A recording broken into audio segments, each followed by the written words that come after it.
This is one of my favorite things to talk about because I've been a health coach for 10 years now, and I ran nutrition programs where we ate everything. Nothing was cut out. No food groups were cut out.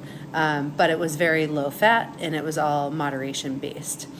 And then I started digging and I did more research, and my evolution of my health, I've realized that the carnivore diet is one of the healthiest ways that you can eat, and most certainly it helps us to get away from the food pyramid, which is not meant to keep us healthy.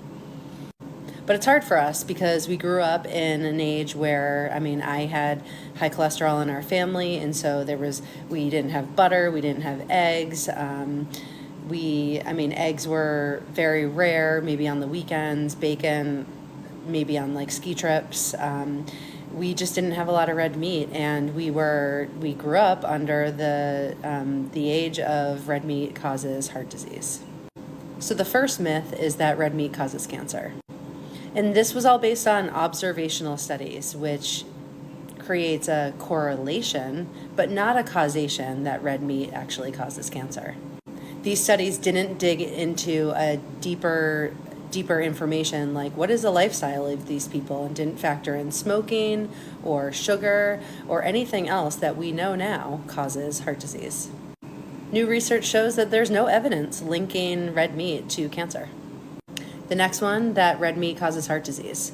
And this is because we have linked saturated fat to heart disease, and we have grown up thinking that that was the enemy, but that's actually not the case.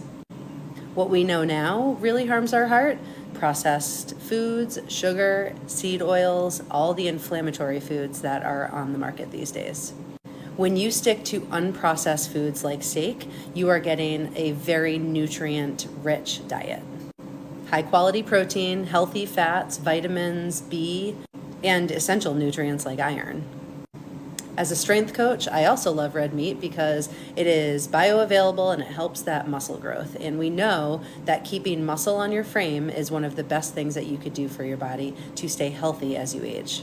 Just remember that red meat is not the enemy, but certainly do your own research. And before you start the carnivore diet, you got to feel comfy with the fact that even though you grew up not eating red meat every day, this is a really solid way to fuel your body. Very nutrient dense. Your body breaks down all the nutrients really well, especially because you're not eating vegetables that have a lot of fiber and waste material. You are getting very high nutrients, and your body is breaking it down and using them. I do recommend books like The Big Fat Surprise and the Cholesterol Myth. They're good ones to just get, again, comfy with the fact that a high cholesterol diet is not, in fact, as unhealthy as we thought. In fact, there's a whole other topic we could discuss. I won't get into it here, but we need cholesterol to produce hormones so our body is happy and healthy. I'll get into that in another video. But yes, red meat every day.